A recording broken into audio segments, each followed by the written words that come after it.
Today I am going to explain you the first chapter, the rise of nationalism in Europe. The fourth part is making of Germany and Italy.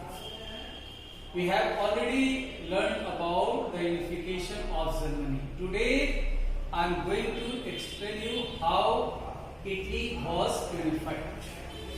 We will understand this through dates, through the important person's name, and through the important places of this chapter.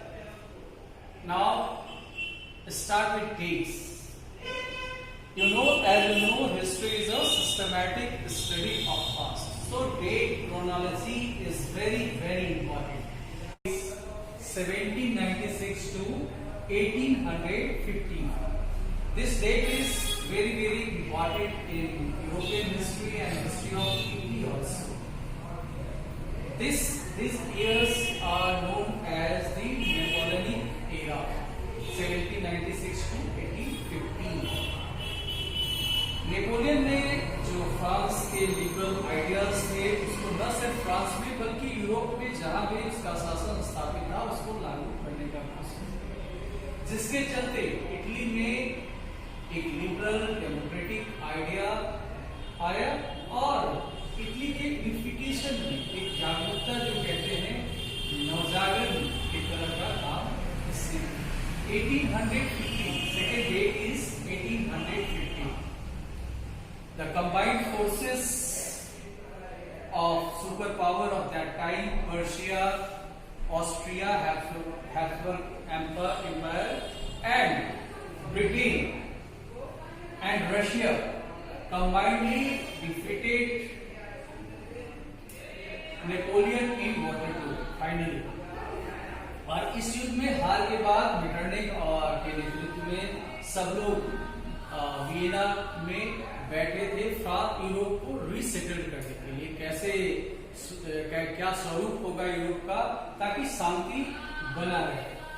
तो ये 1815 में फिर से वापस वो जो Austria से France के हाथ में चला गया था रीजन, वो फिर से वापस ऑस्ट्रिया में पीमॉन्ट और सर्डेनिया और लोम्बार्डी, वेनेशिया और नॉर्दर्न इटली का लगभग सारा भाग उसके हाथ में चला.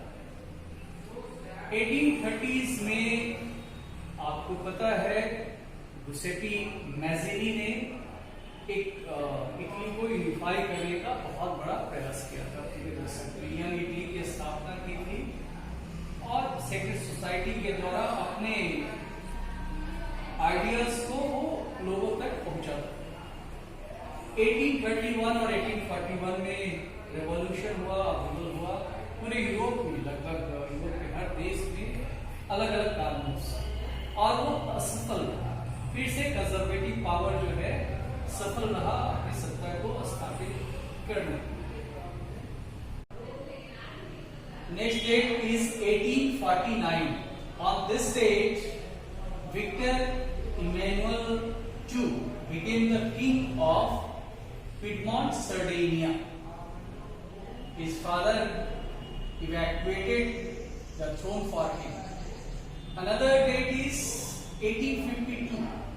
Victor Emmanuel appointed Count Tabor as his prime minister. This date is 1859. In 1859, Count Tabor able to acquire many regions of Italy through his diplomacy. उसने फ्रांस के साथ समझौता किया.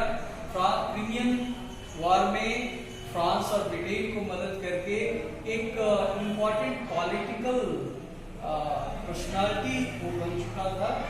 और जब ऑस्ट्रिया के साथ लड़ाई हुआ और ऑस्ट्रिया जो लोम्बार्डी का जो एरिया था उससे जीतने में वो सफल रहा. उसके बाद 1860 में बहुत सारे भाग में जो नॉर्थ और सेंट्रल पार्ट जो है इटली का, जैसे टस्केनी और पापल स्टेट्स और भी जो दूसरे क्षेत्र हैं उसको जीतने में वो सफल रहा. दूसरे तरफ जो गैरिबाल्डी था गिसेपी गैरिबाल्डी, जो कि 1000 लोगों को लेकर उसने रेड शर्ट करेजियस पीपल का एक सेना तैयार किया और उसने सिसिली पर 2 सिसिली थे, जो आइलैंड सिसिली था उसको अपने अधीन कर लिया। फिर उसके बाद जो नेपल्स का एरिया है उसको भी अपने अधीन कर लिया। 1861 में विक्टर इमैनुअल II को इटली का मोनार्क घोषित किया गया। इस तरह से इटली में constitutional monarch established in 1866. This date is important because Italy already had unified, but 2 regions, Venetia, which was under control of Austria, was freed from the Austrian Empire by the help of Prussia in year 1866, and in year 1870 the last Rome was freed from Pope. और इस तरह से Italy का unification पूरा हो गया, रोम को capital बनाया गया और Victor Emmanuel II first monarch बने इटली के। We will try to understand the unification of Italy by some names, the persons who are involved in this process of unification of Italy. First name is Giuseppe Mazzini. He was pioneer of unification of Italy. वो Italy को unified करना चाहते थे liberal ideas के आधार पर। वो एक Republic चाहते थे और उन्होंने इसके लिए सेक्रेट सोसाइटी यंग इटली को स्थापित किया था और सेक्रेटली अपने आइडियाज यूनिफिकेशन का, इटली के यूनिफिकेशन का, फादरलैंड का जो आइडिया था उसको अपने सेक्रेट सोसाइटी के माध्यम से। ज्यादातर समय इनका एग्जाइल में बीता, इनको बाहर इनकी गतिविधियों के कारण से इनको एग्जाइल देश निकाला दिया जाता था।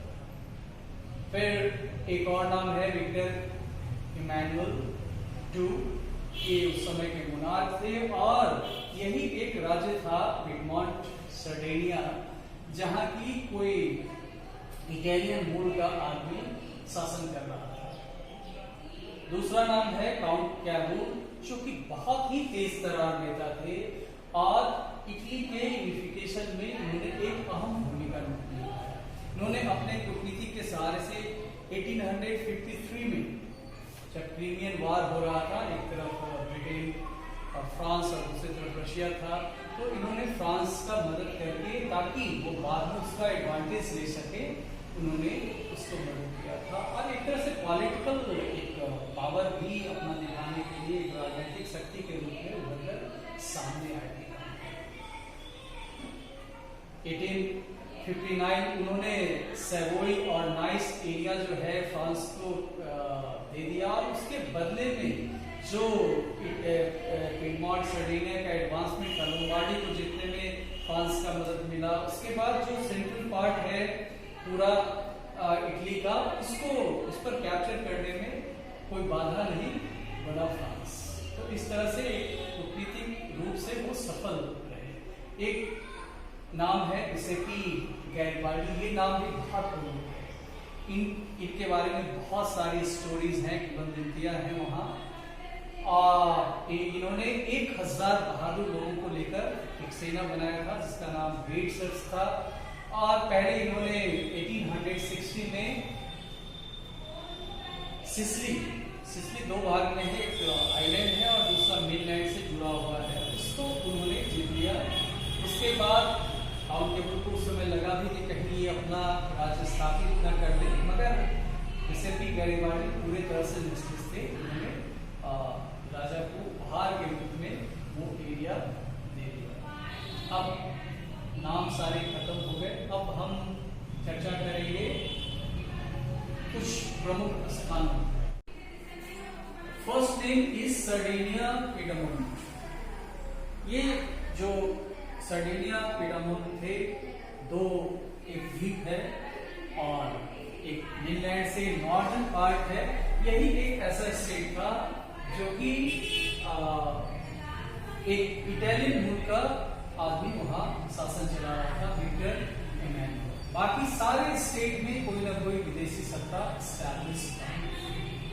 तो इस तरह से आप कह सकते हो कि सर्डेनिया पिडमोंट ने जब रिवोल्यूशनरी पावर 1848 में पूरी तरह से विफल हो गया और कंजर्वेटिव सत्ता स्थापित हो गया, तो फाइनली जो लिबरल आइडियाज था, जो मिडिल क्लास का एफर्ट था, उसके थ्रू नहीं होके बाद में राजा के थ्रू इटली का, एक मोनार्की के थ्रू इटली का यूनिफिकेशन। दूसरा एरिया है सैवोई और नीस, ये सर्डेनिया पिडमोंट का ही हिस्सा है, जो कि काउंट कैबूर ने फ्रांस को दे दिया था ताकि फ्रांस से इसको मदद मिल सके।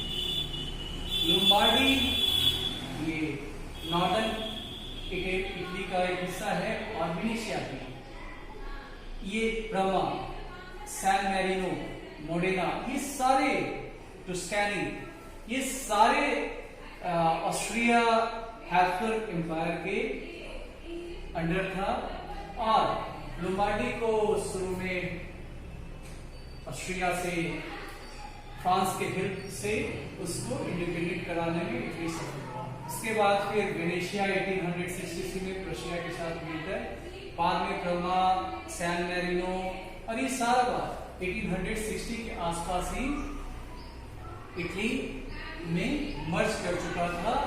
और इसके बाद एक है पापल स्टेट, सबसे बाद में ये आके जो रोम वाला हिस्सा है वो इटली का भाग बना 1870, और पूरे तरह से इटली का यूनिफिकेशन हो गया। सिसिली सदर्न पार्ट है, ये बड़ा पोवर्टी स्ट्राइकन एरिया था इटली का, जहां की गैरिबाल्डी का हीरोइक डीड के कारण से दोनों जो है सिसिली को वो अपने अधीन में करने में सफल हुए।